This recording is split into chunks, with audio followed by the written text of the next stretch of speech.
सैया के बोलौनी ससुरारी अब तहन चढ़ी के कहे जदी है गाड़ी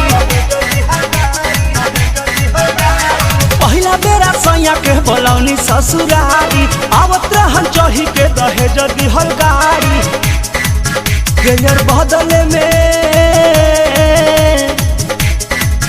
गेयर बदले में टूटल बा चैनवा त गिरल बा सजनवा ए सखी मोटरसाइकिल के टूटल बा चैनवा त गिरल बा सजनवा ए सखी पहिला बेरा सैया के बोलौनी ससुरारी अब तोहन चढ़ी के दहेज दिहल गाड़ी गेयर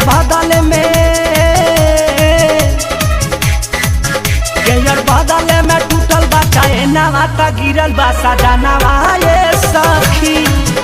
अरे साइकिल के टूटल बा चैनवा त गिरल बा सजनवा ए सखी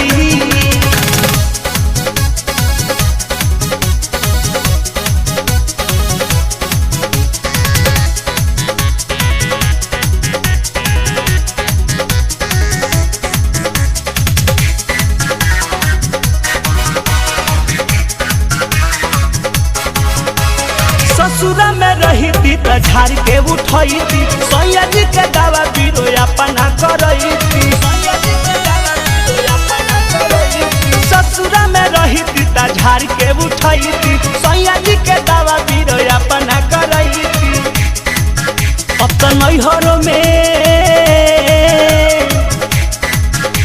तो नैहरों में लागता सारा मामा त गिरल बा सजनवा ए सखी साइकिल का टूटल बा चैनवा त गिरल बा सजनवा ए सखी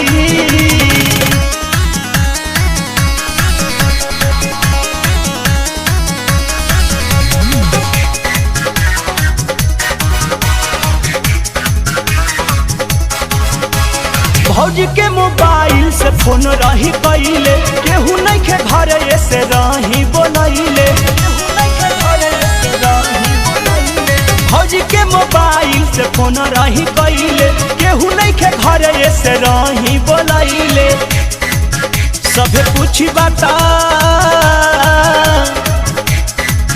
सभे पूछी बात करब का बहानावा त गिरल बा सजनवा ए सखी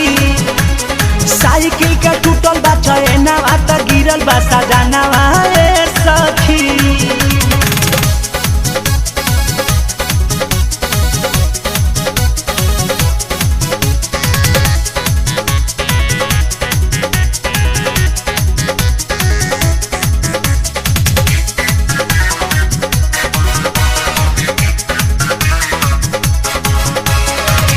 बजे रात के भुलाई सैया आइले और न बिहारी जब के महारी बजाइले